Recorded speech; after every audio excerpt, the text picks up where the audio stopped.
For the past decade, the Toyota Prius has been the poster child for hybrid technology, mixing an electric motor with petrol power to save fuel. But things are starting to amp up.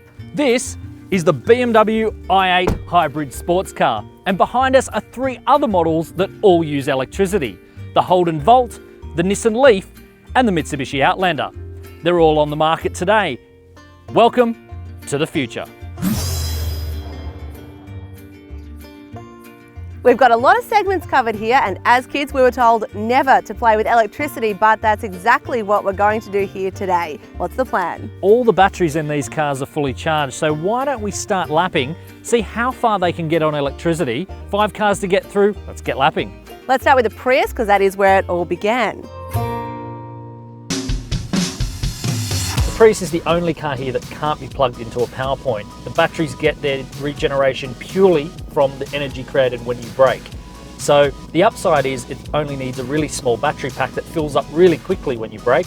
The downside is though, when you get to 50 k's an hour, that's your electric only driving over. So you can hear the engine kick in there, where all the other cars would be still an EV mode around here. We're chewing fuel. We are chewing fuel. This is a simpler hybrid system than the others. Of course, the Prius is cheaper at a bit under $35,000. It's not a complete EV, maybe for stop-start traffic below 50, that's about it. Perfect around town.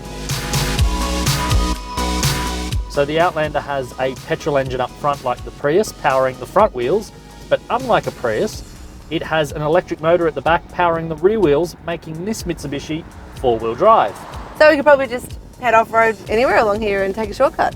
Whereas a Prius will actually put you straight into petrol mode when you hit 50 kilometers an hour. This one you can drive faster, but you cannot try and get there too quickly. Exactly, it's just when you've got hills like this and you need to get up the hill, it will kick in its petrol engine because the petrol engine is powering the front wheels only. So essentially the electric motor isn't big enough to provide full maximum acceleration when you want it. And that's a perfect segue to our next contender, which it doesn't matter how hard you put your foot down, it won't kick in its petrol engine. That sounds like the Holden Volt. Where the Outlander will occasionally bring in its petrol engine, the important thing is with the Volt, it never needs to. It has an electric motor big enough to power the car alone. And not just power it, but coming up here, put your foot down. That is so much different. Yeah, it is actually quite brisk, this, and the petrol engine will only cut in at extreme circumstances. So where the Outlander has that charge button, the Volt's engine pretty much acts as a charger all the time. It generates to charge the battery that then powers the car through the electric motor. So you don't need to switch it on and off, it just consistently happens. Exactly. So like the Outlander, you've got about 50 kilometres of range, and they are going toe-to-toe here for range, I've just noticed. But that's topping up all the time as you brake and coast. Yeah, as with all hybrids, it loves regenerative braking. So when you're coming up to a corner, braking like the Prius and the Outlander, it'll send its braking energy into the cells of the battery to recharge. That is so much faster than the Prius, so much more powerful. The Volt is a purpose-designed electric vehicle. So where the Outlander has just had some batteries put into the regular model, yep, the Volt has been designed from the ground up to be an electric vehicle. There is no non-electric Volt. It's pretty quirky and cool, isn't it? It is. Okay, Nissan Leaf. Range anxiety, anyone? Oh yeah, this is the only fully electric car we have here today. And fully charged, its range is about 140 k's, which is 3 times more than the Volt, so that's pretty impressive. But driving this Nissan Leaf is a bit like throwing out a fishing line, because you need to reel it back in to be near a power point after those 140 k's. And then it needs 8 hours to charge, where the others have a petrol engine they can rely on as backup. And you really have to keep your eye on how many kilometres you got left. And the Volt was pretty fun to drive. How are you finding the Leaf? This is just really smooth, and obviously just hear that whirring noise. And even when you reverse, it does an external beeping so the pedestrians can hear you. So you don't Otherwise, sneak up on them. you would not hear it coming. Well, we're on 48 kilometres to go here, so it's going to have to visit a power point pretty soon, this Nissan Leaf. Yes, I am starting to get range anxiety. Well, this is a nice, quiet hybrid, isn't it? It's probably very economical, I would say.